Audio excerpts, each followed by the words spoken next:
നിരവധി പരിഷ്കാരങ്ങളോടെയാണ് UAE 2025 വരവേറ്റത്. അതിനാൽ ഈ വർഷം തുടങ്ങിയതു മുതൽ നിരവധി മാറ്റങ്ങൾ ഓരോ മാസവും രാജ്യത്തുണ്ടായിട്ടുണ്ട്.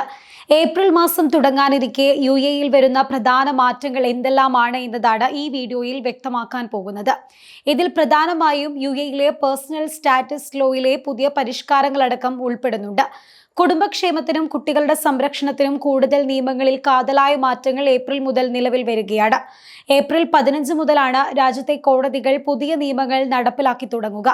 രാജ്യത്തിന്റെ അടിസ്ഥാന മൂല്യങ്ങൾ, സംസ്കാരം, പൈതൃകം എന്നിവയിൽ ഊന്നി നിന്നുകൊണ്ട് രാജ്യത്തെ വ്യക്തിഗത നിയമങ്ങൾ പരിഷ്കരിക്കുക എന്നതാണ് പുതിയ നിയമത്തിലൂടെ പ്രധാനമായും ലക്ഷ്യമിടുന്നത്. വ്യക്തി നിയമങ്ങളുമായി ബന്ധപ്പെട്ട ലംഘനങ്ങൾക്കുള്ള ശിക്ഷകളും UAEയിൽ കർശനമാക്കിയിട്ടുണ്ട്. കുറ്റകൃത്യങ്ങൾക്ക് 5000 ദിർഹം മുതൽ 1,00,000 ദിർഹം വരെ പിഴ ഈടാക്കും. അതേസമയം പുതിയ നിയമം നിലവിൽ വരുന്നതോടെ എമിറാത്തി മുസ്ലിം സ്ത്രീകൾക്ക് പുതിയ നിയമപ്രകാരം രക്ഷിതാവിന്റെ അനുമതി ഇല്ലാതെ തന്നെ വിവാഹം കഴിക്കാം. മുൻപ് വിവാഹത്തിന് രക്ഷിതാവിന്റെ അനുമതി നിർബന്ധമായിരുന്നു. പങ്കാളികൾ സംയുക്തമായ ഒരു വീട് സ്വന്തമാക്കുകയോ വാടകയ്ക്കെടുക്കുകയോ ചെയ്താൽ പങ്കാളിയുടെ അനുവാദമില്ലാതെ അവിടെ മറ്റൊരാളെ താമസിപ്പിക്കാനും ഇനി മുതൽ സാധിക്കില്ല. 2 ഏപ്രിൽ മുതൽ UAEയിൽ വരുന്ന മറ്റൊരു പ്രധാന മാറ്റം എന്നത് ദുബായിലെ പുതിയ വേരിയബിൾ പാർക്കിംഗ് നിരക്കുകൾ താരിഫ് നയം നടപ്പാക്കുന്നു എന്നതാണ്.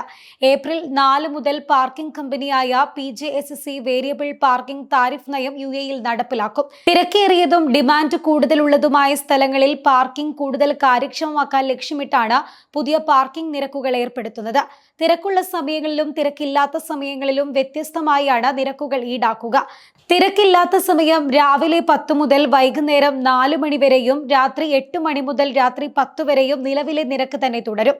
തിരക്കുള്ള സമയം രാവിലെ 8 മുതൽ രാത്രി 10 വരെയും വൈകുന്നേരം 4 മുതൽ 8 വരെയും എല്ലാ പൊതു പാർക്കിംഗ് മേഖലകളിലെയും പ്രീമിയം പാർക്കിംഗ് സ്ഥലങ്ങളിൽ മണിക്കൂറിന് 6 ദിർഹം വെച്ചാകും ഈടാക്കുക. ഞായറാഴ്ചകളിലും പൊതു അവധി ദിനങ്ങളിലും പാർക്കിംഗ് ഫീസ് ഈടാക്കില്ല.